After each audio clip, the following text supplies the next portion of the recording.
Here's a harsh reality that nobody wants to discuss. Colorado's cancer patients are about to face an impossible choice between their lives and their financial survival. While we celebrate medical breakthroughs in cancer treatment, we're simultaneously creating a healthcare crisis that threatens to bankrupt families across our state. In 2024 alone, cancer claimed the lives of 44,527 Coloradans and struck nearly 26,000 others with new diagnoses. But here's where it gets controversial.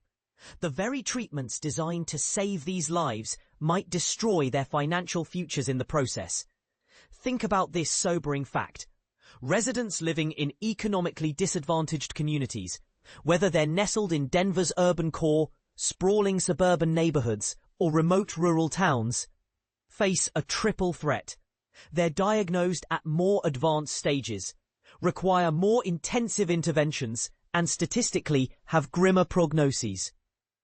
It's a healthcare inequality that cuts deep, but it's just the beginning of a much larger problem. The financial tsunami heading toward Colorado families isn't just affecting the uninsured anymore, and this is the part most people miss. Even those with comprehensive coverage are discovering that their insurance policies offer little protection against the astronomical costs of modern cancer therapy. Consider the staggering economics behind cancer pharmaceuticals, which rank among America's most expensive prescription medications. The documented financial devastation these drugs inflict on patients and their loved ones represents more than just numbers on a spreadsheet. It's destroying lives in ways that extend far beyond the disease itself. This pharmaceutical pricing crisis feeds directly into a national epidemic, overwhelming medical debt that's spiraling out of control. Nationwide statistics paint a disturbing picture, with roughly 41% of American adults carrying medical debt burdens, many shouldering obligations exceeding $2,000. Colorado appears slightly better positioned at approximately 11%, primarily because our state maintains higher insurance coverage rates. However, don't let these numbers fool you into complacency. They're about to get much worse. The average monthly price tag for cancer medications approved between 2003 and 2022 reached a staggering $24,444 per month. Let that sink in for a moment. Nearly $25,000 every single month, often with only marginal improvements in patient survival rates. The financial devastation doesn't end when treatment concludes either. This economic burden can persist for years following diagnosis and treatment completion. And research suggests it may actually reduce survival rates by forcing patients to make impossible decisions about their care. But here's where the situation becomes truly alarming. Medicare, Medicaid, and private insurance companies currently absorb the majority of these crushing costs for innovative cancer drugs. However, with impending federal budget cuts and Colorado's own healthcare infrastructure facing financial pressures, these payers will soon face brutal choices: fund expensive medications or maintain coverage for other essential healthcare services. The writing is on the wall. Fewer Coloradans will have coverage, and those who do will receive fewer services. Our recent research study provides a chilling preview of what's coming.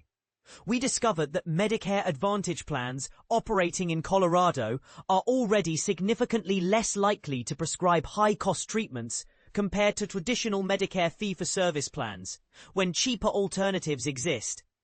This isn't just a Medicare problem.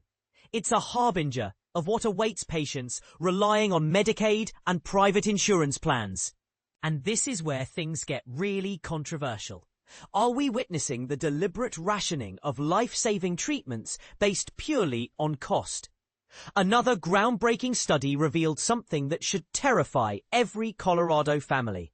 Following the introduction of new innovative cancer therapies, patients experience dramatically higher rates of debt collection actions, tax liens, mortgage delinquencies, home foreclosures, vehicle repossessions, and bankruptcy filings. The implication is clear. People are either accumulating new debt or becoming unable to service existing financial obligations while battling cancer. The financial destruction extends far beyond traditional debt metrics. Families are taking desperate measures that span generations, borrowing money from relatives, completely draining savings accounts, prematurely withdrawing retirement funds, and making countless daily sacrifices to cover medical expenses. These decisions don't just affect patients, they devastate entire family networks.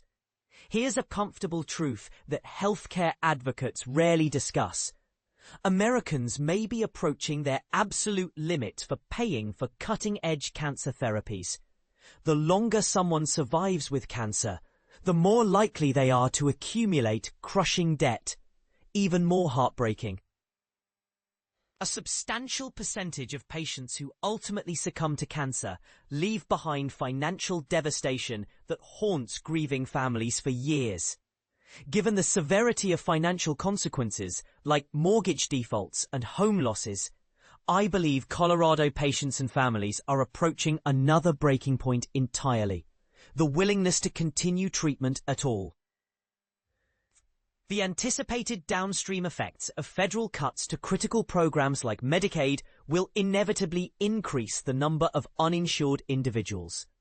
A cancer patient struggling in Carbondale faces identical risks to someone fighting the disease in Loveland.